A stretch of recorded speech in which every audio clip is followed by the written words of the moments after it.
जय श्री हरि विष्णु। दोस्तों, पापमोचनी एकादशी व्रत कथा। हिंदू धर्म में एकादशी का विशेष महत्व है। ये दिन भगवान विष्णु को समर्पित है। आपको बता दें कि इस दिन जो व्यक्ति व्रत रखकर भगवान विष्णु की पूजा अर्चना करता है, उसको भगवान विष्णु की कृपा प्राप्त होती है। वही यहाँ हम बात करने जा रहे हैं पापमोचनी एकादशी के बारे में, जो 25 मार्च को मनाई जाएगी। वही आपको बता दें कि इस दिन पूजा के दौरान व्रत कथा को पढ़ना जरूरी माना जाता है, वरना पूजा अधूरी मानी जाती है। आइए जानते हैं व्रत कथा के बारे में। पापमोचनी एकादशी व्रत कथा 2025।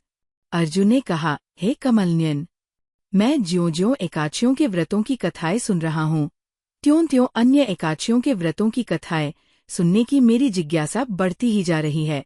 हे मधुसूदन, अब कृपा कर आप चैत्र माह के कृष्ण पक्ष की एकादशी के विषय में बतलाइए। इस एकादशी का नाम क्या है? इसमें कौन से देवता का पूजन किया जाता है तथा इस व्रत का क्या विधान है? हे श्री कृष्ण, ये सब आप मुझे विस्तार पूर्वक बताने की कृपा करें। भगवान श्री कृष्ण ने कहा, हे अर्जुन, एक बार यही प्रश्न पृथ्वीपति मांधाता ने लोमश ऋषि से किया था। जो कुछ लोमश ऋषि ने राजा मांधाता को बताया था, वही मैं तुमसे कह रहा हूँ। राजा मांधाता ने धर्म के गुह्यतम रहस्यों के ज्ञाता महर्षि लोमश से पूछा, हे ऋषिश्रेष्ठ, मनुष्य के पापों का मोचन किस प्रकार संभव है? कृपा कर कोई ऐसा सरल उपाय बताएं, जिससे सहज ही पापों से छुटकारा मिल जाए। महर्षि लोमश ने कहा, हे नृपति, चैत्र मास के कृष्ण पक्ष की एकादशी का नाम पापमोचनी एकादशी है। उसके व्रत के प्रभाव से मनुष्यों के अनेक पाप नष्ट हो जाते हैं। मैं तुम्हें इस व्रत की कथा सुनाता हूँ, ध्यानपूर्वक श्रवण करो। प्राचीन समय में चैत्ररथ नामक एक वन था। उसमें अप्सराएं किन्नरों के साथ विहार किया करती थी। वहाँ सदैव वसंत का मौसम रहता था, अर्थात उस जगह सदा नाना प्रकार के पुष्प खिले रहते थे। कभी गंधर्व कन्याएं विहार किया करती थीं, कभी देवेंद्र अन्य देवताओं के साथ क्रीड़ा किया करते थे। उसी वन में मेधावी नाम के एक ऋषि भी तपस्या में लीन रहते थे। वे शिवभक्त थे। एक दिन मंजुघोषा नामक एक अप्सरा ने उनको मोहित कर उनकी निकटता का लाभ उठाने की चेष्टा की।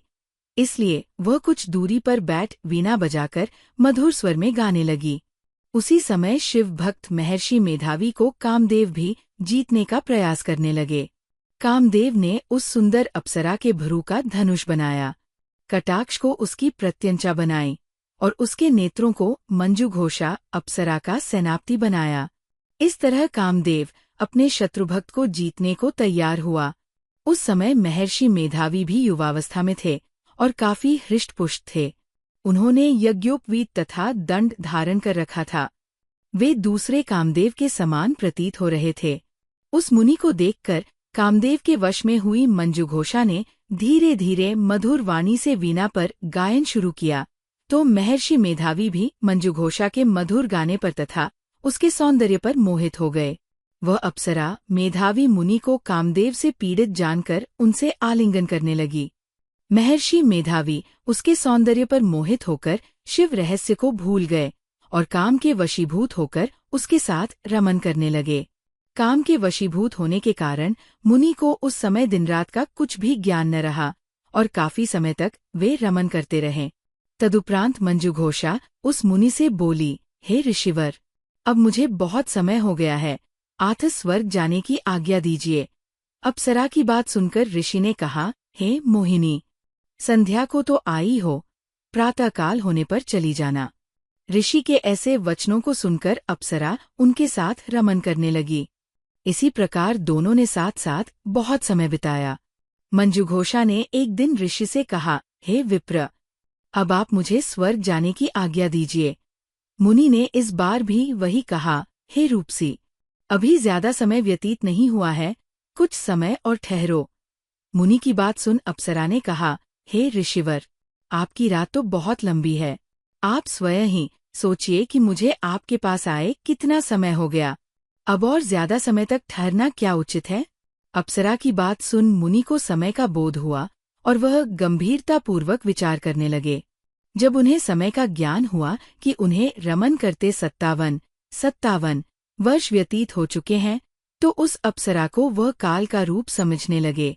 इतना ज्यादा समय भोगविलास में व्यर्थ चला जाने पर उन्हें बड़ा क्रोध आया।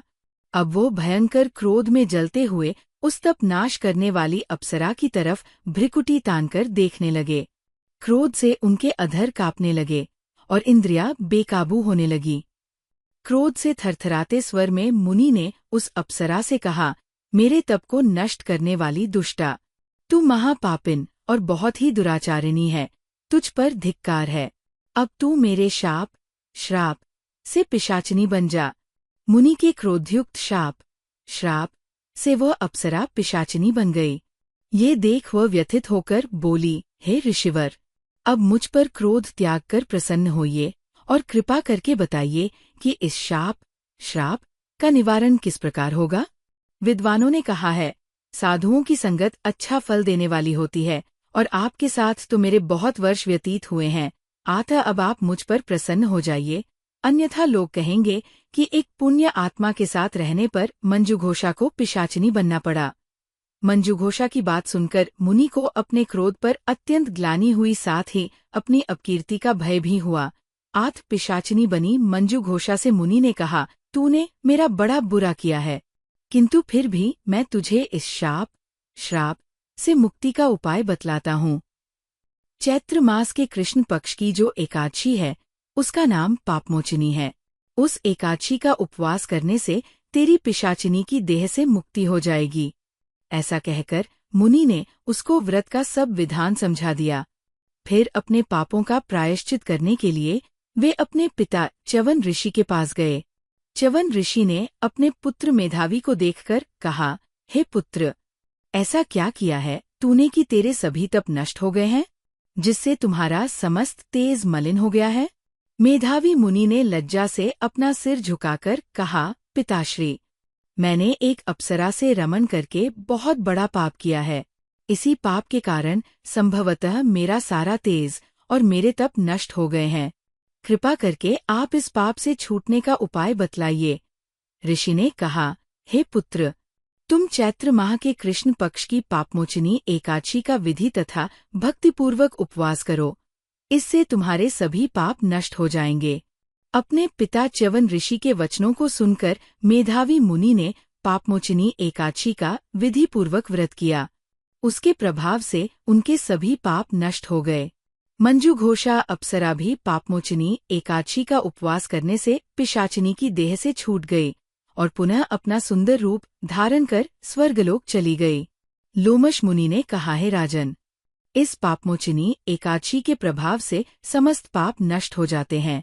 इस एकादशी की कथा के श्रवण व पठन से 1000 गौदान करने का फल प्राप्त होता है।